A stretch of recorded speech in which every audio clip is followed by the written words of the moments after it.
কেমন আছেন? আশা করি ভালোই আছেন। আমিও খুব ভালো আছি। আজ আবার রিমিস কিচেন চ্যানেল রান্নাঘর থেকে আপনাদের সামনে হাজির হয়ে গেছি। দেখুন, আজ আমি এই কচু শাক, এটাকে কেউ মৌলবী কচু বলে, কেউ দুধ কচু বলে। এই দুধ কচু শাকটা দিয়ে আমি আজ ইলিশ মাছের ভাপা করব। এখানে আমি ইলিশ মাছ লবণ হলুদ মেখে রেখে দিয়েছি। এখানে নিয়েছি কিছু কাঁচা লঙ্কা, এটা চেরানা আস্ত আছে। আর এখানে সরিষা, কাঁচা লঙ্কা, জিরে, হলুদ দিয়ে আমি বেটে নিয়েছি। আর এখান থেকে এই কচু শাকগুলো আমি কচি কচি, এর থেকেও আরও কচি কচি পাতা নিয়ে এখানে দেখুন ঝুড়ি ঝুড়ি করে কেটে ধুয়ে পরিষ্কার করে নিয়েছি। এবার দেখুন এই ভাপাটা আমি কিভাবে করব। দেখুন, এখানে আমি কিছুটা সয়াবিন তেল নিয়ে নিয়েছি। এর ভিতরে আমি কিছুটা সরিষার তেল দিয়ে নেব।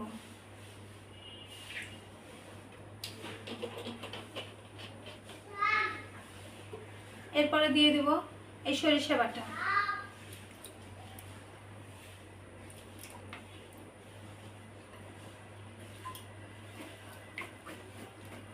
তারপর সুন্দর করে তেলের সঙ্গে নেড়ে চেড়ে মিশিয়ে নেব।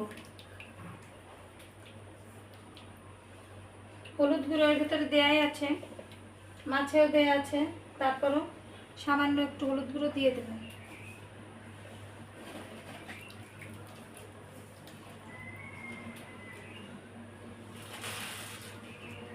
এরপরে দিয়ে দেবো পরিমাণ মতো লবণ। সব কিছু নেড়েচেড়ে একসঙ্গে মিশিয়ে নেবার পর এবার আমি মাছগুলো দিয়ে দেব। মাছগুলো দিয়ে সুন্দর করে মাছগুলো মেখে নেব।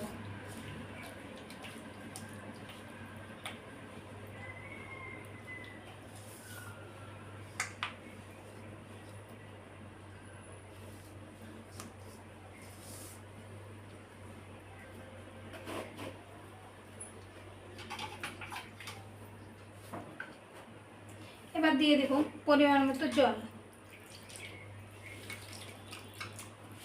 কড়াইটার চারপাশে যে মশলাটা লেগে আছে এটা সুন্দর করে ধুয়ে নামিয়ে দেব।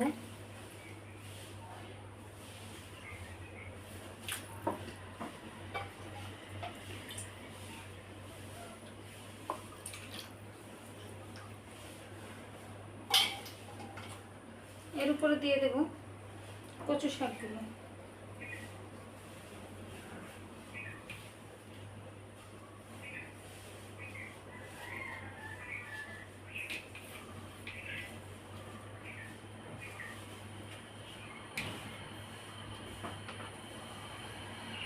তারপরে দিয়ে দেবো আস্তে আস্তে কাঁচা লঙ্কা। ঢাকা দিয়ে এবার আমি গ্যাসে বসিয়ে দেব।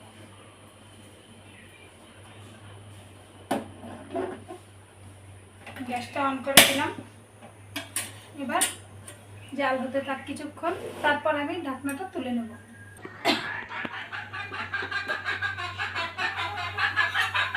দেখুন কি সুন্দর সব ফুটে গেছে।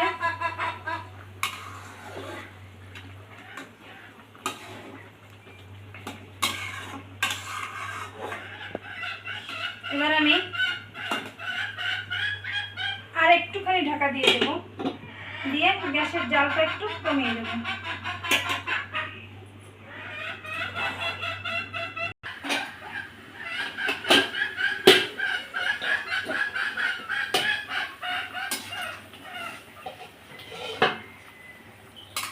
এবার আমি ঢাকনাটা তুলে এটাকে আরেকটু জাল হতে দেব, কারণ বেশিক্ষণ কোনো সবুজ জিনিস ঢাকা বেশি দিয়ে রাখলে সেটার কালারটা নষ্ট হয়ে যায়, সবুজ কালারটা থাকে না, কেমন ফ্যাকাশে ফ্যাকাশে হয়ে যায়, দেখতে ভালো লাগে না।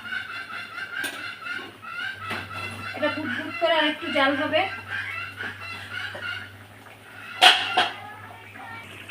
দেখুন আমার দুধ কচুর পাতা দিয়ে ইলিশ মাছের ভাপাটা হয়ে গেছে। এবার আমি পরিবেশনের জন্য নামিয়ে নেব।